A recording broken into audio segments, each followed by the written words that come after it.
Have you ever been lying in bed, doing absolutely nothing? And your brain suddenly goes, okay, but what if everything goes wrong? Nothing happened, no emergency, no threat. Yet your mind is already 10 steps ahead, fixing problems that don't exist. Why does it do that? Here's something I noticed. When life gets quiet, the brain doesn't relax. It looks for work. Because silence feels suspicious. Your brain is like that one friend who can't sit still. If there's no task, it creates one. So it scans the future. What if you say the wrong thing? What if you fail? Not because it will, but because it could. And to the brain, could is enough. This is the sneaky part. Worry feels useful, it feels like planning, like being responsible. So your brain goes, if I think about every possible outcome, I'll be safe. But most of the time, you're not solving anything. You're just looping same thoughts, same fears, different angles. It feels busy, but nothing actually changes. That's not problem solving, that's mental pacing. Here's the truth we don't like admitting. Your brain worries because it wants control, and when control isn't possible, it settles for prediction.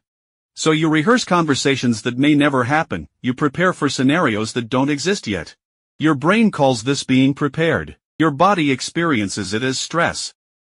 Ever notice how these thoughts get louder at night? That's not random. During the day, your brain is distracted.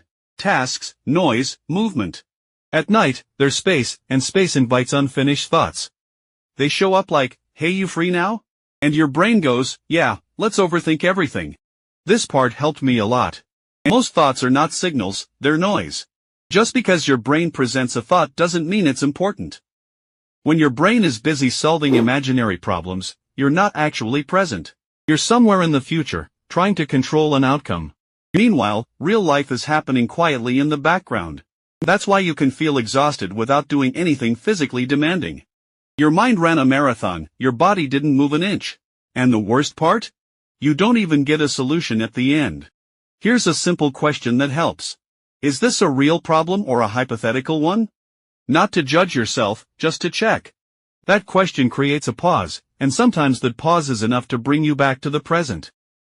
You don't need to fight your thoughts. That just gives them more attention.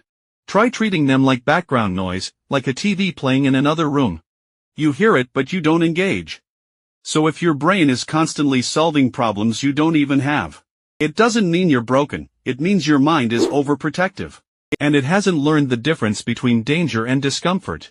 You don't need to think less, you just need to trust more. That you can handle things when they actually happen. Until then, you're allowed to rest.